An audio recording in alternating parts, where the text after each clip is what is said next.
Hi అండి. తెలుగు కథల ప్రపంచంకు స్వాగతం. ఇవాళ బాలమిత్ర తెలుగు కథల సంచిక నుంచి ఇన్సూరెన్స్ అనే మరొక చిన్న కథను వినేద్దామండి. ఆఫీసు నుంచి ఇంట్లో అడుగు పెట్టగానే ఓ మూల కూర్చొని ముక్కు చీదుకుంటూ మూలుగుతున్న భార్య భార్గవి కనిపించింది కామేశానికి. ఏమైంది, ఎందుకు ఏడుస్తున్నావు? ఆతృతగా అడిగాడు కామేశం.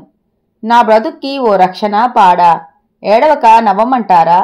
ఎదురు ప్రశ్నించింది భార్గవి. ఏమైంది నీకివ్వాల? ఎవరైనా నిన్నేమన్నా అన్నారా?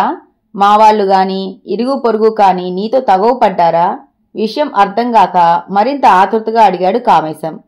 నాతో తగవు పడితే చెండాలోడదీసేయను, ఏడుస్తూ కూర్చుంటానా? చెల్లున కొట్టినట్లు జవాబిచ్చింది భార్గవి. ఎవరూ ఏమీ అనలేదు, ఎవరూ నీతో తగవు పడలేదు, కాబట్టి ఏ సమస్య లేనట్లే. మరెందుకా ఏడుపు? ఉత్కంఠ తగ్గలేదు కామేశంలో. నాకు రక్షణ కరువైందని చెప్పాను కదా, మీరు అర్జెంటుగా 10 లక్షలకు ఇన్సూరెన్స్ చేయించండి అంది భార్గవి. ఆ అని నోరెళ్లబెట్టిన కామేశం, 10 లక్షలకు ఇన్సూరెన్స్ నీ పేరున చేయించాలా? అది అర్జెంటుగా? ఎంతో డబ్బు ఖర్చవుతుంది కంపెనీకి చెల్లించడానికి. అయినా ఇప్పుడంత ప్రమాదం ఏమొచ్చిందే? తల పట్టుకున్నాడు. నా పేరున కాదు, నీ పేరున సర్ది చెప్పింది భార్గవి. మళ్లీ ఆశ్చర్యపోవడం కామేశం వంతైంది. నీకు రక్షణ కావాలంటావు, నా పేరున ఇన్సూరెన్స్ చేయించాలంటావు.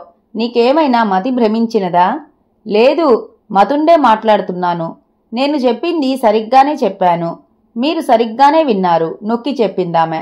పోనీలేవే, నా పేరున ఇన్సూరెన్స్ చేయమన్నావని ఒప్పుకుంటాలే. కానీ ఇప్పుడు అవసరం ఏమొచ్చింది? నాకు మోటార్ సైకిల్ కూడా లేదు, బస్సులోనే వెళ్ళి వస్తాను. నాకేం కాదు కాని నీవు బెంగపడకు సర్ది చెప్పబోయాడు కామేశం. మీకు ఏదో జరగాలంటే బయటకు మాత్రమే ఏమన్నా జరగాలా? నేను కోపం వచ్చి ఏ పచ్చడి బండతోనో లేక రోలుతోనో కొట్టాననుకోండి, మీరు హరీమంటే నాకు దిక్కెవరు? మొన్న మధ్య ఎదురింటి లక్ష్మి వాళ్ళ ఆయన్ను దుడ్డుకర్రతో కొట్టింది. ఆయన చచ్చి 4 రోజులయిందో లేదో ఇన్సూరెన్స్ కంపెనీ వాళ్ళు వచ్చి 10 లక్షలకి చెక్కు ఇచ్చి వెళ్లారు. రేపు నా గతేం కాను? అందుకే మీరు అర్జెంటుగా 10 లక్షలకి ఇన్సూరెన్స్ చేయించండి. భార్గవి మాటలు పూర్తి కానే లేదు, దబ్బని శబ్దం వినపడింది. ఇంకేముంది, కామేశం మూర్చపోయి కింద పడ్డాడు. ఇంతటితో కథ కంచికి మనం ఇంటికి.